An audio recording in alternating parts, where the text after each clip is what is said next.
në zgjedhjet e ardhshme si një fitues i madhërisëm siç ka qenë në 2019-2021. Prandaj për mua nuk është drejt fundit politik, thoni. Drejt fundit politik, po. Dhe është mundësi për këtë teknokratin Hamza tash për ti ka përsyer me mbështetje popullore. Është mundësia për zotin Bedri Hamza me tregu, me u shkëput për cilësimit, siç e thash, teknokrat, një lider, nuk po flasim vetëm për një teknokrat, po themi lider teknokrat i cili njeh mirë shtetin, si funksionon shteti, dhe është një lider i cili ka aftësinë, po mendoj se kapacitetin të unifikoj, të mos përçaj, të mos i mshoj faktorit përçarjes politike më shumë se sa ç'është shoqëria kosovare në ditë të sotme. Kështu që në këtë kontekst e cilësova që thash është teknokrat që njeh shtetin, njeh vlerën, rëndësinë e shtetit. Po krahasim me liderët e tjerë partijak, Tazëm? A mund të jetë garus kundër Lumir Abdixhikut, Ramush Haradinajt, Fatmir Limajt? Sigurisht që partia e tij do të ishte, është institucione që e përcakton, po pse jo?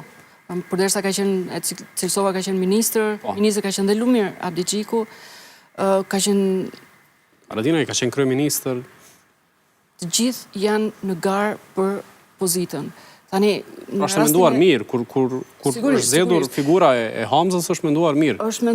Mendoj që është menduar mirë, sepse për të kthy pakës tek gjykimi për Memli Krasniqin.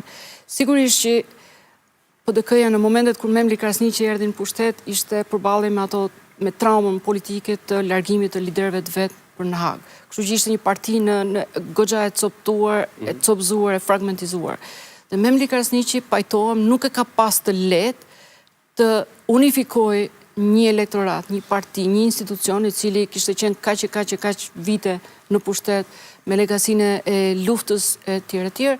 Tani në situata ku do t'i duhej realisht të inspironte një elektorat me bazë goxha tradicionale.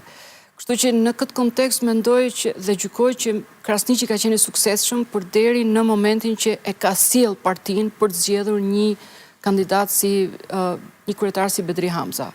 Pra, domethënë shkallët e ngjitjes së PDK-s po shihen taktikisht të realizuara me kujdes dhe me të menduara mirë. Muja tash jemi pothuajse në prag të zgjedhjeve, është sipas gjitha deklarimeve.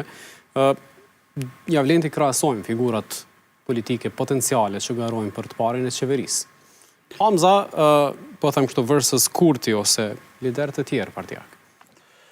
Po spore nështë për Hamzen, Hamza ka qenë barc e shumë funksioneve të rëndësishme politike dhe institucionale që 20 vite brenda Partisë Demokratike. Mendoj që problemin e përvojës nuk e ka. Shquhet për një qeverisje të mirë, nuk ka afera, është zop përbashkues, nuk shquhet për gjuhë të ashpër konfliktuoze. Mendoj që një figurë e tillë